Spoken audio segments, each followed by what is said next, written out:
Welcome back to WEDCO's restoration journey. As you have most likely already seen, an enormous amount has been achieved in the Royal Naval Dockyard in a tremendously short space of time.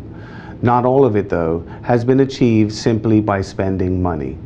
Yes, we have invested some $13 million into the infrastructure over the last 12 months, which does not include the money we have put into Cross Island. But equally important are the people who work at the many attractions in Dockyard, those who visit us, and the people who work for the West End Development Corporation. We are committed to ensuring our team here at WEDCO continually improves and evolves through internal training and support programs. One such example that we are pleased to share is that our entire corporation is now certified as tourism ambassadors. This was an important endeavor for us in order to ensure we have the skills and knowledge to aid in our frontline encounters and interactions with our visitors. Without the commitment and the loyalty from the WEDCO team and our Dockyard community, Dockyard would not be where it is today and where we are heading in the future. On that note, we hope to see you here in the Royal Naval Dockyard enjoying our improvements and upgrades very soon. But for now, please enjoy this glimpse into the projects we have been working on here in the West End.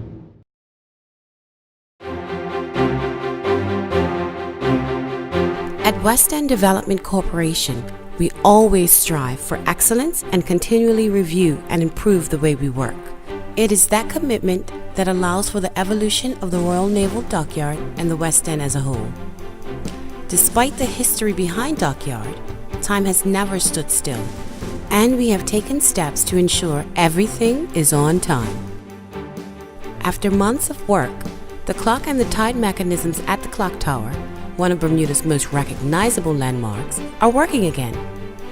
The electrical mechanisms had worn out after being installed around 30 years ago. The hands and the dials on the faces also needed replacing. The clock used to be called the four-face lyre, as each face would tell a slightly different time. Of course, clocking off was never timed by the slowest hand. It's good to see them back. They were like old friends.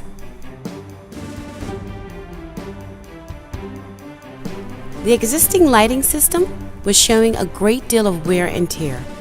It was decided that we needed to be even more cost and environmentally conscious. With this in mind, we took the leap and made the decision to invest in LED lighting.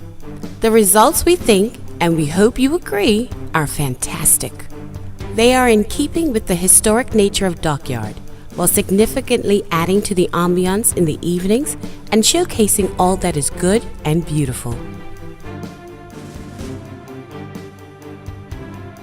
Dockyard can never stand still. As a tourism hub, we have to keep reinventing ourselves to make sure we stay ahead of the competition. But we also have to be very mindful that we have been entrusted with an extremely important mission: to preserve the incredible heritage of the Royal Naval Dockyard. The restoration projects that have been completed tick both of these boxes. Work on the bungalow, Star of India, and Moresby House has restored these historic buildings to their former glory. The Star of India was originally a bowling alley built in the mid-1930s as an add-on to the Royal Naval Club, which later became the Fleet Canteen and was destroyed in 2015. In 1970, it was turned into a club for the families at HMS Malabar and was called the Star of India after Malabar's badge, which depicted a star on a rayed background with the motto, "Heaven's Light, Our Guide." The bungalow will be used as a residential unit, and with its majestic ocean views, we anticipate it will be very sought after. It's just a stone's throw away from the heart of Dockyard, so there will never be a shortage of things to do for those who will be lucky enough to live there. And then, Moresby House, with its location overlooking the way into Dockyard, is particularly stunning.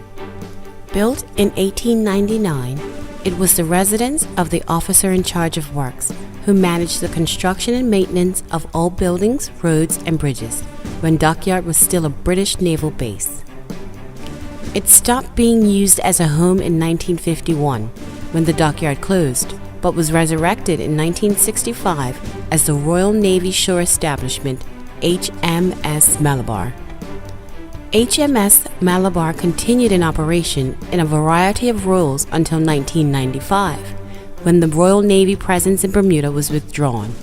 The restoration work was put out to tender and won by Overnight Construction for the building works and Strike Force for the woodworks. The work was made possible thanks to a grant from the Ministry of Public Works. We were committed to restoring the building to its original state, and we've successfully done just that. It was completed on time and on budget. Once its use for the America's Cup is over, it will likely be rented for office space, helping to bring even more life to the area. The America's Cup is one of the most significant sporting events in the world, and it is impossible not to see its impact, most notably at Cross Island. But if you venture out there, stop to look at the Cross Island magazine, more commonly referred to as the Ammunition Building. It was built between 1818 and 1829, which predates the shifting houses and ordnance storehouses of the keep, the earliest of which was completed in 1837. Its original use was for the secure storage of powder, whether for blasting or from ships under repair, and was placed on that island to minimize damage in case of an explosion. It does not look like much, but it served a very important purpose. $39 million was invested in reclaiming 9 acres of land at Cross Island, and we are happy to report this project was completed both on time and on budget. This enormous project was in the pipeline before there was even a mention of the America's Cup. But fittingly, its first use will be the America's Cup Event Village, which is now under the care and guidance of the ACEA. Winning the right to host the America's Cup was a huge coup for Bermuda, and there is always a possibility that it will return. However, we cannot make that assumption, so we have been making sure that alternate uses are examined. With the aid of Deloitte, we set up the Cross Island Legacy Committee, which carried out extensive public consultation and encouraged people island-wide to come up with ideas.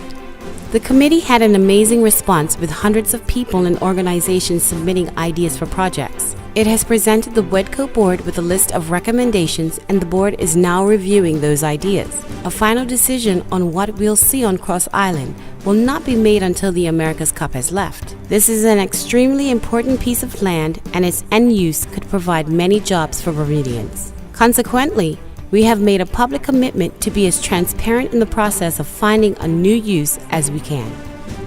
Much of the restoration work has focused on homes. One of the biggest projects has been Prince Alfred Terrace. The renovations include a complete interior restoration, inclusive of additional bathrooms and layout improvements. First use will go to the ACBDA, which will use the facilities until the end of the America's Cup. After that, they will go onto the rental market. A combination of history and stunning views of the Great Sound will surely make them one of the most desirable places to live in Bermuda. The 2 Spar Lane apartments have been given a new lease on life, and now that the renovations and upgrades have been completed, they will again be enjoyed as residential accommodations. With its stunning wooden floors, walls about 3 feet thick, and large windows, the sail loft will be the place to be.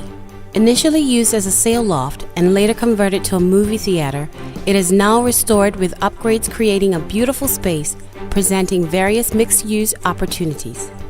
Built in the 1850s and roughly 6,000 square feet, or about 1/8 of an acre, the Chicane building was officially called the Machine Shop and housed the mechanical workshop. Power was provided by a steam engine, which was the same method used to power textile mills in the 19th century. Apparently, it was named after a boat called Chicane that was being worked on inside the building. We have made the building wind and watertight, replacing the roof, giving it new windows and new doors. Inside, there has been a new fit-out, and the electrics and plumbing have been upgraded. The building is going to house Bermuda's first vintage transport museum. The museum will showcase vintage land and water vehicles along with transportation memorabilia. It is an exciting project, something that is new for Dockyard, and we are certain it will prove a hit with locals and visitors. It's not quite so sexy, but it is important, and let's face it, where would we be without a guaranteed supply of water? We are building a new reverse osmosis plant in a public-private partnership with ROCON. The existing temporary plant completes 300,000 gallons per day, but future development plans, including America's Cup needs, require 500,000 gallons per day. At North Basin Building Number 15, we were happy to help out the boys in blue who patrol our waters, the Marine Police. We carried out interior and exterior restorations to accommodate the police. We completed a roof replacement, asbestos removal, electrical and interior lighting upgrades at the West End Sailboat Club. The cottages on Cochrane Road have been renovated with new windows, new floors, roof repairs, kitchens and new appliances. We have fulfilled our commitment to make the buildings in the North Basin wind and watertight, which is a costly but an extremely important endeavor. Some examples of this kind of work include the Anchor Restaurant, West End Yachts, the Canvas Shop, the Oleander Cycles Building, and the Belco Vault Room, which all boast new roofs. As we previously stated, time does not stand still, and we at WEDCO are continually striving for excellence, improvement, and progress, not only in our team, but also in our facilities and offerings. We are aware that the West End is a crucially important part of Bermuda, and our team is acutely aware of their responsibilities to both Bermuda and her visitors. WEDCO is committed to maintaining the historic nature of the area, while at the same time making sure it is developed in a way that benefits Bermuda's economy.